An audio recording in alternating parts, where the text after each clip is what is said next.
അസ്സലാമു അലൈക്കും വറഹ്മത്തുള്ളാഹി വബറകാതുഹു. സഹോദരങ്ങളെ, ലോകത്ത് അഹ്ലുസുന്നത്തി വൽ ജമാഅത്തിന്റെ ശരിയായ മുസ്തഖീമായ വഴിയിൽ നിന്ന് പിഴച്ച് ഒട്ടനവധി സംഘങ്ങളും സംഘടനകളും പ്രവർത്തിച്ചു കൊണ്ടിരിക്കുന്നുണ്ട്. നമ്മൾ സാധാരണയായി കേൾക്കാറുള്ള ഒരു പദപ്രയോഗം തന്നെയാണ് ഷിയ സുന്നി എന്ന് പറഞ്ഞുകൊണ്ട്. ഈ ഷിയ സുന്നി എന്ന് പറയുമ്പോൾ നമ്മുടെ നാട്ടിലെ സുന്നി എന്ന അർത്ഥത്തിലല്ല എടുക്കേണ്ടത് എന്നുകൂടി ആമുഖമായിട്ട് പറയും. സുന്നി എന്ന് പറയുമ്പോൾ അഹ്ലുസുന്നത്തി വൽ ജമാഅത്തിന്റെ ശരിയായ വക്താക്കളായ ആളുകൾ എന്ന അർത്ഥത്തിലാണ്. ഷിയാക്കൾ അല്ലാത്തവർക്കൊക്കെ സുന്നി എന്ന് പറയാറുണ്ട്. അപ്പൊ അതിൽ പല വിഭാഗം ആളുകളും രംഗത്ത് വരാറുമുണ്ട്. ഇവിടെ ആ രൂപത്തിലുള്ള ഒരു ചർച്ചയല്ല, നേരെ മറിച്ച് ഷിയാക്കളും സുന്നികളും എന്ന് പറയുമ്പോൾ ആരാണ് ഷിയാക്കൾ, എന്താണ് ഷിയാക്കൾ, ഇത് നമ്മൾ ഇന്ന് ഈ ആധുനിക യുഗത്തിൽ ഗൗരവത്തോടു കൂടി ചർച്ച ചെയ്യേണ്ടിയിരിക്കുന്നു എന്നാണ് എനിക്ക് മനസ്സിലാകുന്നത്. കാരണം ഇപ്പോൾ എറണാകുളം, അതേപോലെ തിരുവനന്തപുരം, ഇപ്പൊ അടുത്ത് കോഴിക്കോടും കേട്ടു ഇവരുടെ പ്രത്യേകമായ മീറ്റിങ്ങുകളും യോഗങ്ങളും കാര്യങ്ങളൊക്കെ കൂടാറുണ്ട്. അപ്പൊ അതിൽ നേതൃത്വം കൊടുക്കുന്ന ചില MLA പോലും ഉണ്ട് എന്നാണ് ഈ അടുത്ത കാലത്തായി മനസ്സിലാക്കാൻ സാധിച്ചത്. മാത്രമല്ല, നമ്മുടെ മലപ്പുറം ജില്ലയിൽ ഇവിടെ കോണമ്പാറ എന്ന് പറയുന്ന സ്ഥലത്ത് നമ്മളെ മുട്ടിപ്പടിക്ക സലാത്ത് നഗറിൽ കഴിഞ്ഞ 2 വർഷമായിട്ട് ഹുസൈൻ റളിയല്ലാഹു അൻഹുവിന്റെ ആണ്ടും മുഹറം ആഘോഷവും തുടങ്ങിയിട്ടുണ്ട്. അപ്പൊ ശരിക്കും ഷിയാക്കളുടെ വിശ്വാസങ്ങളെയും ആചാരങ്ങളെയും കൊണ്ടുവന്നിട്ട് അത് പ്രചരിപ്പിച്ച് ജനങ്ങളിലേക്ക് അത് എത്തിക്കുക എന്ന ഒരു ഗൂഢലക്ഷ്യം ഇതിന്റെ പിന്നിൽ പ്രവർത്തിച്ചു കൊണ്ടിരിക്കുന്നുണ്ട്. കാരണം ഷിയാക്കൾക്ക് ഇറാനിൽ ഒരു പ്രത്യേക പ്ലാൻ തന്നെയുണ്ട്, ഹുത്തത്തുൽ ഹംസീനിയാത്ത് എന്നതിന്റെ പേര്. എല്ലാ രാജ്യങ്ങളിലുമുള്ള ജനങ്ങളിലേക്ക് അവരുടെ ഷിയായിസം പ്രചരിപ്പിക്കുക, അതിലൂടെ അവർ ഉദ്ദേശിക്കുന്ന കാര്യങ്ങൾ നടപ്പിലാക്കുക, അതിനാവശ്യമായ സാമ്പത്തികമായ എല്ലാ സഹായങ്ങളും ശമ്പളം പോലും കൊടുത്തിട്ട് ചില ആളുകളെ ചില നാടുകളിലേക്ക് പറഞ്ഞയച്ചിട്ട് അവിടെ തന്നെ താമസമാക്കി ആ ഷിയായിസം പ്രചരിപ്പിക്കുന്ന സാഹചര്യങ്ങൾ ഇന്നുണ്ട്. അതിന് ജൂതന്മാരുടെ സഹായം ഷിയാക്കൾക്ക് ലഭിക്കുന്നുമുണ്ട്. അപ്പൊ അതുകൊണ്ട് തന്നെ എന്താണ് ഷിയായിസം, എന്തിനാണ് നമ്മൾ ഇവരെങ്ങനെ എതിർക്കുന്നത് എന്നൊന്ന് ചുരുക്കി മനസ്സിലാക്കാൻ വേണ്ടി ചില കാര്യങ്ങൾ സൂചിപ്പിക്കാം. അലി ബിൻ അബി ത്വാലിബ് റളിയല്ലാഹു അൻഹുവിന്റെ കൂടെ ചില ആളുകൾ അന്ന് ഉസ്മാൻ ബിൻ അഫ്ഫാൻ റളിയല്ലാഹു അൻഹുവിന്റെ മരണശേഷം ഒരു യുദ്ധം ഉണ്ടായി, സിഫീൻ യുദ്ധം എന്ന പേരിൽ. മുആവിയയുമായിട്ടാണ് യുദ്ധം നടക്കുന്നത്. ആ യുദ്ധത്തോടനുബന്ധിച്ചുണ്ടായ ചില ചർച്ചകളും തീരുമാനങ്ങളും അന്ന് അലി റളിയല്ലാഹു അൻഹുവിൽ നിന്ന് ചില ആളുകൾ മാറിപ്പോയി. അവരാണ് നമ്മൾ ഖവാരിജുകൾ എന്ന പേരിൽ പിൽക്കാലത്ത് ചരിത്രം അവരെ കുറിച്ച് പറഞ്ഞത്. പോയത് ഹറൂരിയ എന്ന് പറയുന്ന സ്ഥലത്തേക്കാണ്. അങ്ങനെ അൽ ഖവാരിജുൽ ഹറൂരിയ എന്ന പേര് അവർക്ക് കിട്ടി. അന്ന് അലി റളിയല്ലാഹു അൻഹുവിനെ എതിർത്തുകൊണ്ട് ചില ആളുകൾ ഇറങ്ങിപ്പോയപ്പോ അലി റളിയല്ലാഹു അൻഹുവിനെ അനുകൂലിച്ചുകൊണ്ട് കൂടെ നിന്ന ആളുകൾ, അവർക്കാണ് ഷിയഅത്തു അലി എന്ന് പറയുന്നത്. ഷിയഅത്ത് എന്ന് പറഞ്ഞ കക്ഷി എന്ന അർത്ഥമുള്ള വിഭാഗം. അപ്പൊ ഷിയഅത്തു അലി എന്ന് പറയുമ്പോൾ അലി റളിയല്ലാഹു അൻഹുവിന്റെ കക്ഷി, അലിന്റെ പാർട്ടി എന്നാണ് അർത്ഥം. ഇന്നുള്ള വിശ്വാസപരമായ പിഴവോ ആദർശപരമായ പിഴവോ ഒന്നും അന്നില്ല. അന്ന് അലിന്റെ കൂടെ കുറച്ച് ആളുകൾ നിന്നു, അത്ര മാത്രമേ ഉള്ളൂ.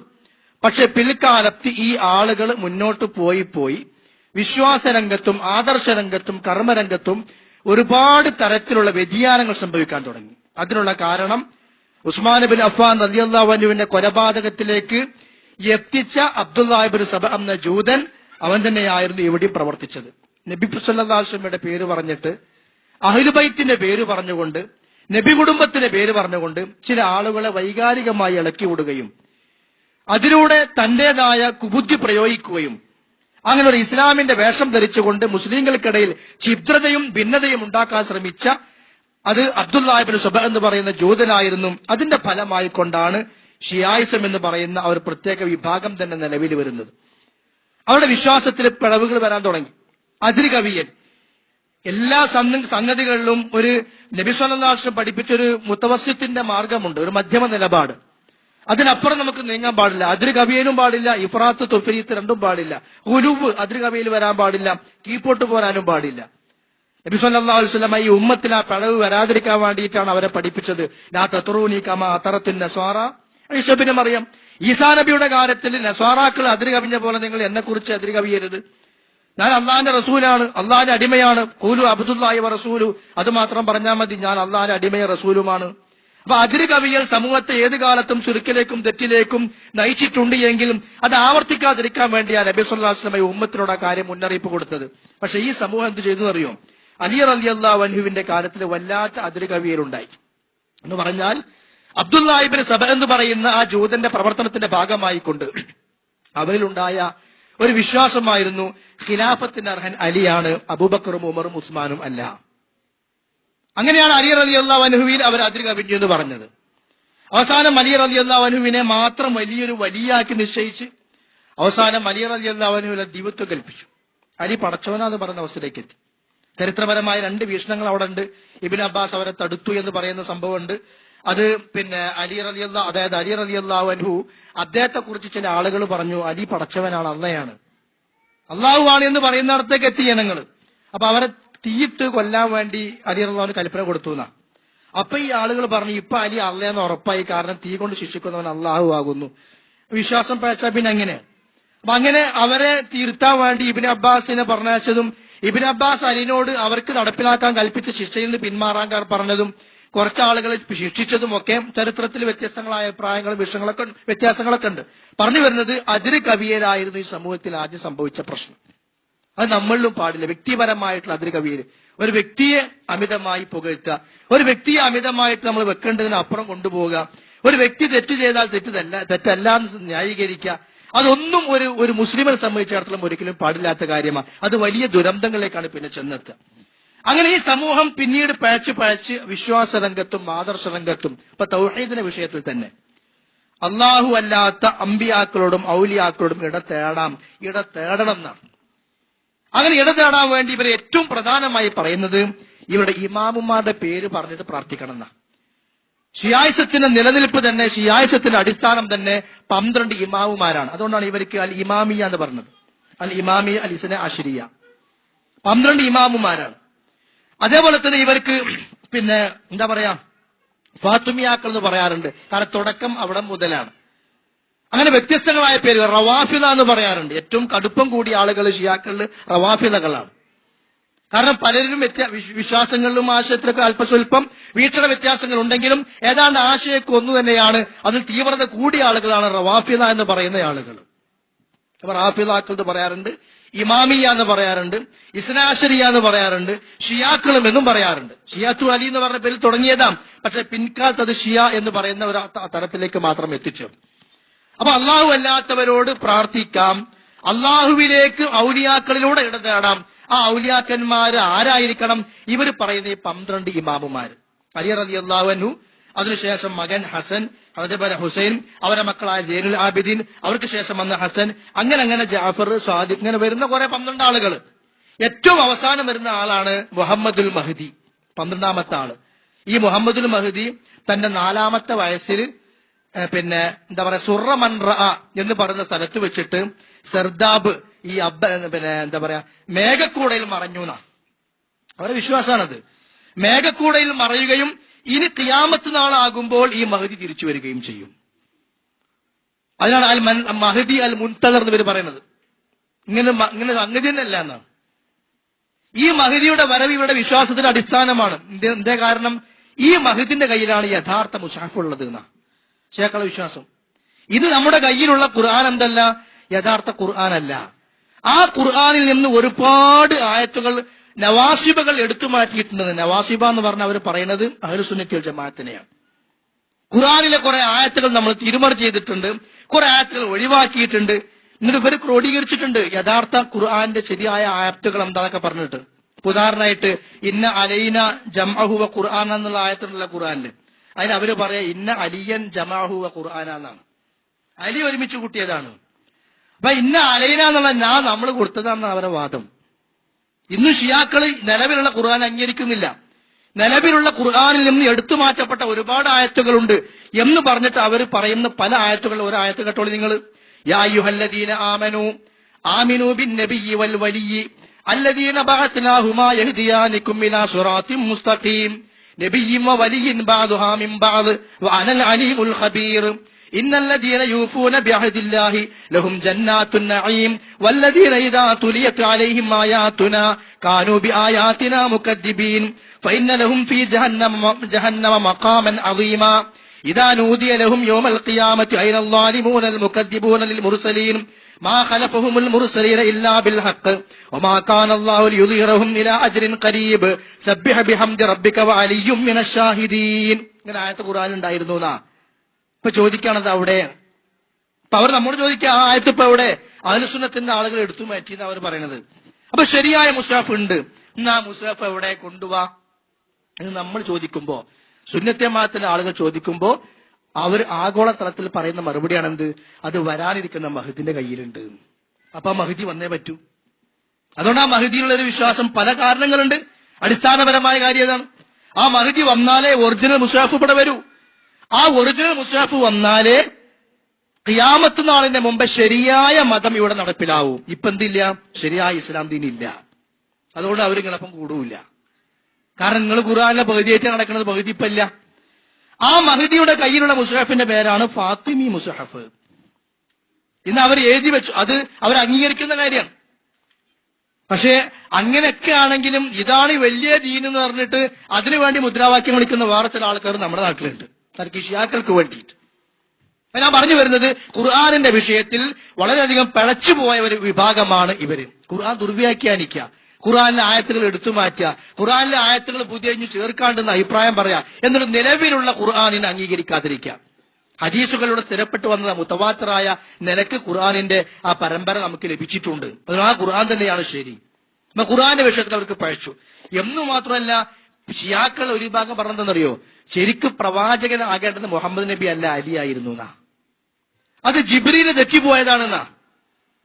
ആ ജിബ്രീൽ തെറ്റിപ്പോയി എന്നുള്ള വാദം ഷിയാക്കൾ പറയുമ്പോൾ അതിന്റെ അർത്ഥം എന്താ? അവർക്ക് ഈ ഖുർആൻ വിശ്വാസം ഇല്ലെന്നല്ലേ? ജിബ്രീലിനെ കുറിച്ച് അല്ലാഹു തആല പറഞ്ഞത് എന്താ? വിശ്വസ്തനാണ്. പല കാര്യങ്ങളും പുകഴ്ത്തി പറഞ്ഞിട്ടുണ്ട് ജിബ്രീലിനെ കുറിച്ചിട്ട്. ആ ജിബ്രീൽ ആ വിഷയത്തിൽ തെറ്റുപറ്റിയിട്ടില്ല. നസല ബിഹി റൂഹുൽ അമീൻ, എന്നിട്ട് എത്തിച്ചു കൊടുത്തതോ നബി സല്ലല്ലാഹു അലൈഹി വസല്ലമക്കുമാണ്. അള്ളാഹ് പറഞ്ഞ കാര്യമാണ്. അതിനെതിരെ ഷിയാക്കളുടെ സംസാരം എന്ത്? ജിബ്രീൽ വന്നിട്ട് ഇങ്ങനെ നോക്കിയപ്പോ മുഹമ്മദ് നബിനെ അലിനി ഒന്നിച്ചു കണ്ടു. രണ്ടുപേരും ഈ കാക്കകളെ തമ്മിൽ കണ്ട തിരിച്ചറിയില്ലല്ലോ എന്ന് പോലെ രണ്ടുപേരും ഒരേ മുഖച്ചായാണ്. ജിബ്രീൽ മാറിപ്പോയി. അലിക്ക് കൊടുക്കേണ്ട വഹ്യ് മുഹമ്മദ് നബിക്ക് കൊടുത്തു. അതാ പ്രശ്നം സംഭവിച്ചത്. ആ മുഹമ്മദ് നബിയുടെ റിസാലത്തിന് ശരിയാവണ്ണം വിശ്വസിക്കാത്ത, കുറച്ച് സംശയവുമായി നടക്കുന്ന ഷിയാക്കളും നിലവിലുണ്ട്. അത് അവരുടെ പിഴവിന്റെ ഭാഗമാണ്. സ്വഹാബാക്കളെ ചീത്ത പറയുന്ന ഷിയാക്കൾ, അബൂ ഹുറൈറയും മറ്റു സ്വഹാബത്തിനൊക്കെ നബി സല്ലല്ലാഹു അലൈഹി വസല്ലമ വലിയ പ്രാധാന്യത്തോടു കൂടി ആ സ്വഹാബത്തിനെ നിങ്ങൾ സ്നേഹിക്കണമെന്ന് പറയുമ്പോൾ ആ സ്വഹാബികളെ ചീത്ത പറയുന്ന, അനാവശ്യം പറയുന്ന ഷിയാക്കൾ ഇന്നും മക്കത്ത്, മദീനത്ത് നബി സല്ലല്ലാഹു അലൈഹി വസല്ലമയുടെ ഖബറിന് അപ്പുറത്തുള്ള അബൂബക്കർ, ഉമർ റളിയല്ലാഹു അൻഹുമ, ആ ഖബറിനെ കുറിച്ച് ഷിയാക്കൾ പറയാ രണ്ട് വിഗ്രഹങ്ങളുണ്ട്. പ്രവാചകന്റെ ഖബറിന് സമീപത്ത് നിന്ന് ആ രണ്ട് വിഗ്രഹങ്ങൾ എടുത്തു മാറ്റേണ്ട സമയം അതിക്രമിച്ചിരിക്കുന്നു എന്നാണ് അവരുടെ വാദം. അതുകൊണ്ടാണ് പലപ്പോഴും അവിടെ പ്രശ്നങ്ങളും കലങ്ങളും ഉണ്ടാക്കാൻ അവർ വന്നുകൊണ്ടിരിക്കുന്നത്. ആ ഉമർ റളിയല്ലാഹു അൻഹുവിന്റെ പേര് കേട്ടാൽ ലഅനത്തുല്ലാഹി അലൈഹി എന്നാണ് അവർ പറയാ. ആ ഉമറിനെ കൊന്ന അബൂലുലൂത്തുൽ മജൂസിയുടെ പേര് കേട്ടാൽ റളിയല്ലാഹു അൻഹു എന്നാണ് ഷിയാക്കൾ പറയാ. സ്വഹാബത്തിനെ കുറിച്ചുള്ള വിശ്വാസത്തിൽ വളരെയധികം നശിച്ച പിഴവുമായിക്കൊണ്ട് അവർ നടക്കുന്നത്. എന്തെല്ലാം അന്ധവിശ്വാസങ്ങൾ, എന്തെല്ലാം ബിദ്അത്തുകൾ സമൂഹത്തിൽ നിലവിലുണ്ടോ ഒക്കെ തുടക്കം പരിശോധിച്ചാൽ ഷിയാക്കളിലായിരിക്കും. ഇപ്പൊ ജന്മദിനാഘോഷങ്ങൾ ഇവിടുന്ന് കടന്നു വന്നതാ. നബി സല്ലല്ലാഹു അലൈഹി വസല്ലമയുടേതാകട്ടെ മറ്റുള്ളതാകട്ടെ കടന്നു വന്നത് ഷിയാക്കളിലൂടെയാണ്. അതിന് മുമ്പ് ഏർപ്പാടില്ല. ഉണ്ടായിരുന്നു ജൂതന്മാരും നസ്വാറാക്കളിലും. ഇസ്ലാമിന്റെ പരമ്പരയിൽ അങ്ങനെ ജന്മദിനാഘോഷം കാണാൻ കഴിയില്ല. മദ്ഹം പേരിൽ മാലമൗലിദുകൾ കെട്ടിയുണ്ടാക്കൽ, ഇപ്പൊ അലി റളിയല്ലാഹു അൻഹുവിന്റെ ഒക്കെ പേരിൽ ഒരുപാട് മൗലിദുകളുണ്ട്, അറബി ഭാഷയിലാന്നേ ഉള്ളൂ. അതിന് കാണാം അലി റളിയല്ലാഹു അൻഹുവോട് പറയണം, അലിയെ നിങ്ങളില്ലായിരുന്നെങ്കിൽ, നിങ്ങളുടെ വിലായത്തില്ലായിരുന്നെങ്കിൽ ഈ ഫലക്ക് പ്രപഞ്ചം തന്നെ ഉണ്ടാകുമായിരുന്നില്ല. അലി ഇല്ലായിരുന്നെങ്കിൽ അല്ലാഹു തആല ആകാശത്തെയും ഭൂമിയെയും പടക്കുമായിരുന്നില്ല.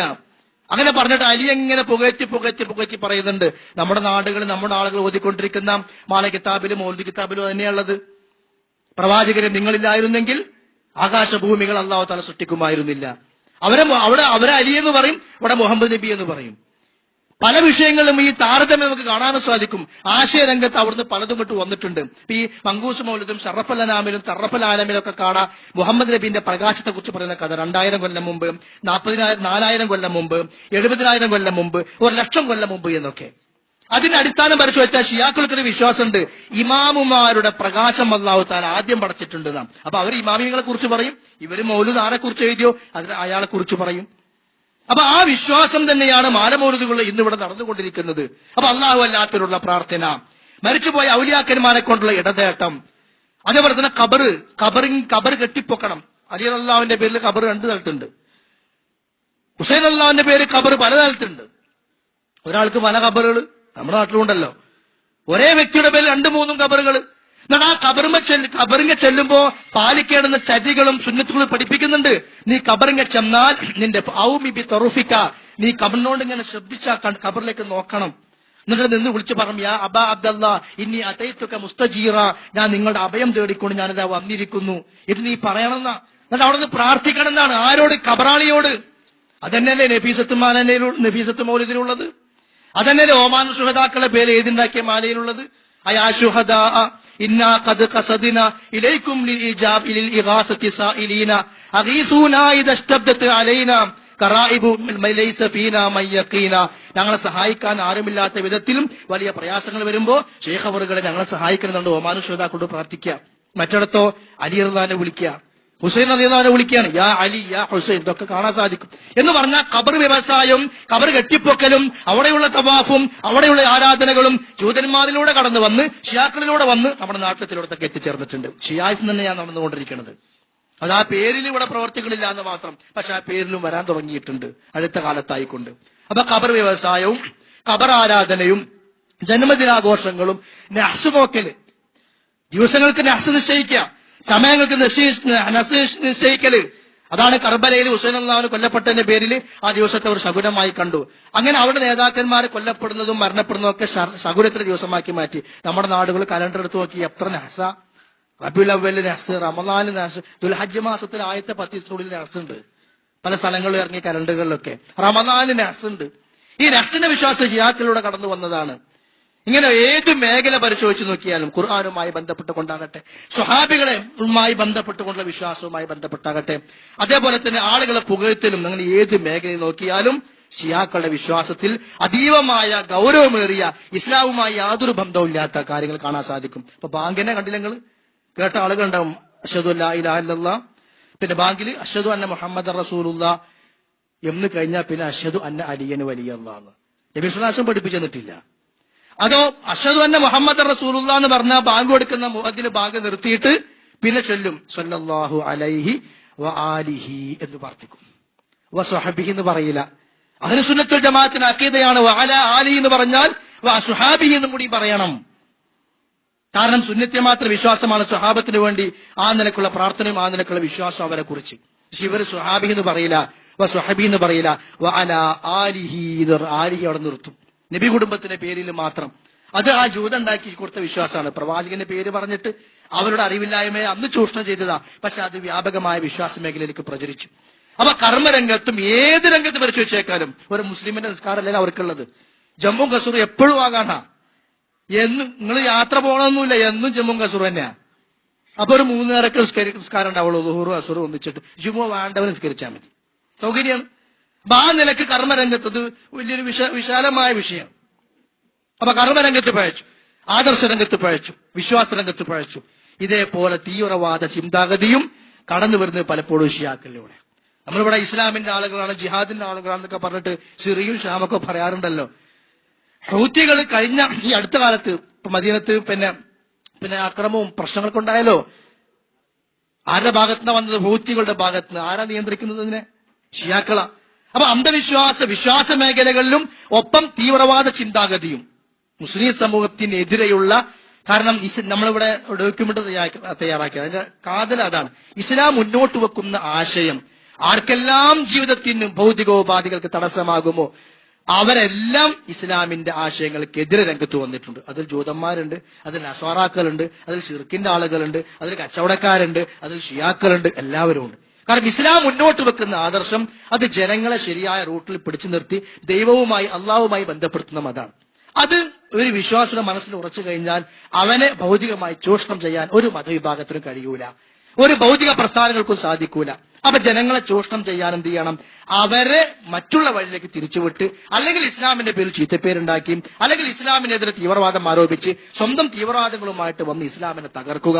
ഈ ലക്ഷ്യം ഇന്ന് പലയിടത്തും നടന്നുകൊണ്ടിരിക്കുന്നുണ്ട്. അപ്പൊ ഷിയായിസ് എന്ന് പറഞ്ഞത് ഒരിക്കലും നമുക്ക് അടുപ്പിക്കാൻ പറ്റാത്തൊരു വിഭാഗം തന്നെയാണ്. അവരുടെ കലിമത്ത് തൗഹീദ് ഒരിക്കലും പരിപൂർണമല്ല. കലിമത്ത് തൗഹീദ് അവർ പറയുന്നുണ്ടെങ്കിലും ഇത് ഈ വിഷയം വിശദമായി പഠിക്കണം എന്നുകൂടി സൂചിപ്പിച്ചുകൊണ്ട് അവസാനിപ്പിക്കുകയാണ്. അസ്സലാമു അലൈക്കും വറഹ്മത്തുള്ളാഹി വബറകാതുഹു.